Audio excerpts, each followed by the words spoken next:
প্রিয়া, আজ মাংস নিয়ে এসেছি, ইউনিক কিছু করে দেখাও। ইউনিক তো, চলো তাহলে তোমাকে আজকে আমি ইউনিক স্মোকি চিকেন বানিয়ে দেখাবো। স্মোকি চিকেন বানানোর জন্য প্রথমে মাংসটাকে ভালো করে ধুয়ে নেব।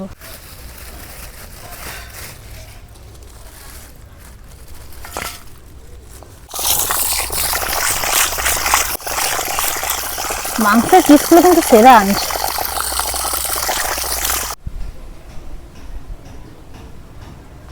মাংসটা আমার ধোয়া হয়ে গেছে, স্মোকি চিকেন বানাবো তো তাই কয়েকটা কাঁচা লঙ্কার প্রয়োজন, সেগুলো আমি কাছ থেকে তুলে নেব। ছোট লঙ্কা হলে কি হবে, প্রচুর ঝাল লঙ্কাগুলোতে।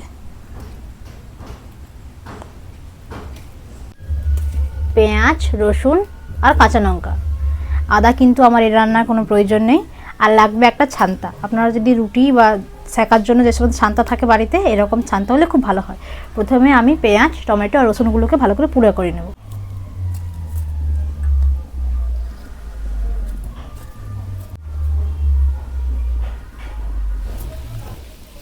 রসুনগুলোকে প্রথমে উল্টে দিই, পেঁয়াজগুলোকে উল্টে নেব। আমি উনুনে পোড়া করছি বলে এটাকে আমি 3 মিনিট ধরে পোড়া করব, তাহলে আমার এটা ভালো করে সেদ্ধ এবং এর গায়ে পোড়া ভাবটা চলে আসবে। রসুন, টমেটো, পেঁয়াজ, আমি 1 কেজি মাংস রান্না করব, তাই জন্য 4টে বড় বড় পেঁয়াজ, 2টো টমেটো আর 3টে রসুন, ছোটো ছোটো মিডিয়াম সাইজের 3টে রসুন নিয়েছি।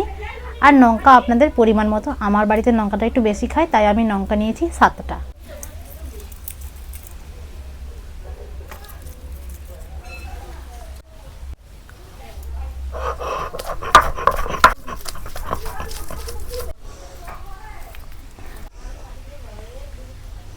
লঙ্কাগুলোকে এবার বেটে নেব।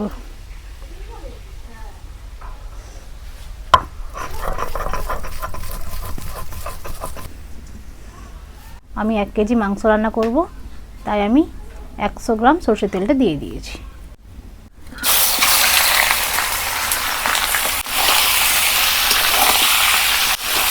এই মাংস রান্না করার জন্য প্রথমে মশলাকে কষাতে হয় না, প্রথমে কড়াই তেলের উপর মাংসটাকে ভালো করে ভাজা করে নিতে হবে, তাহলে মাংসের মধ্যে জলটা সেটা ভালো করে বেরিয়ে যাবে।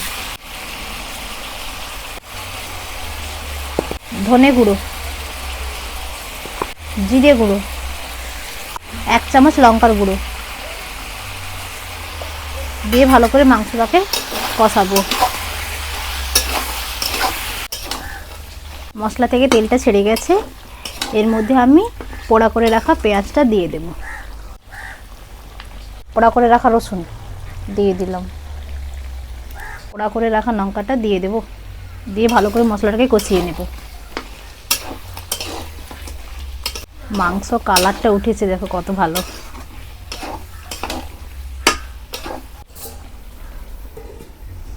ঢাকনাটা খুলে দেখি,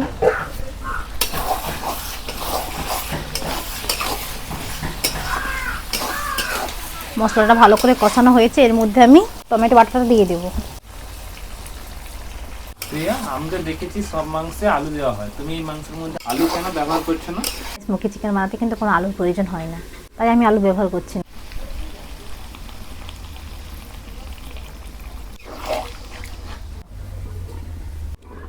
ঢাকনাটা খুলে দেখি,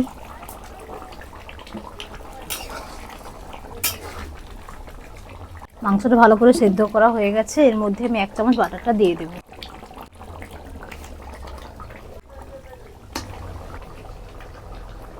আপনারা তো দেখলেন আমি স্মোকি চিকেনের মধ্যে 1 চামচ বাটার দিয়েছি। এই বাটার দেওয়ার মেন কারণ হচ্ছে স্মোকি চিকেনের রঙটা ভালো হয় এবং বাটারের একটা মিষ্টি মিষ্টি ফ্লেভার থাকে, তো এই জন্য খেতে খুব দারুণ লাগে। আপনারাও অবশ্য বাড়িতে যতবারই বানাবেন 1 চামচ করে বাটার দিয়ে দেবেন, এতে খুব ভালো লাগে খেতে। মাংস রান্নাটা আমার শেষের পথে, আমি এর মধ্যে ধনেপাতাটা দিয়ে দেব। বাড়িতে বানানো গরম মশলা 1 চা চামচ আমি দিয়ে দেব।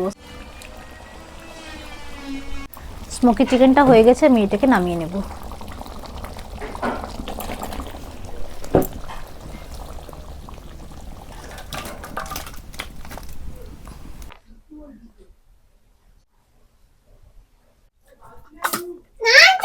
হ্যাঁ, মাংস।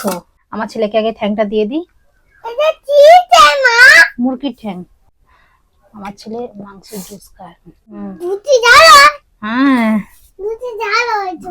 জুসে ঝাল হয় তো। এখানে দিয়ে দাও। এখানে দেবো? হুম। আচ্ছা, দিয়ে দিচ্ছি।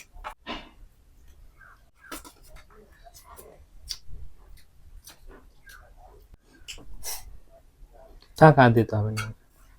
খাওয়া শুরু করে দাও। মাংসের জুস দেবো একটু? এই মাংসটা ভালো হয়েছে। ভালো লেগেছে? হেভি হয়েছে। মাংসগুলো ভালো করে সিদ্ধ হয়েছে, নরম তুলতুল হয়ে গেছে। ছাড়িয়ে দেখাচ্ছি আপনাদের কতটা সুন্দর নরম হয়েছে।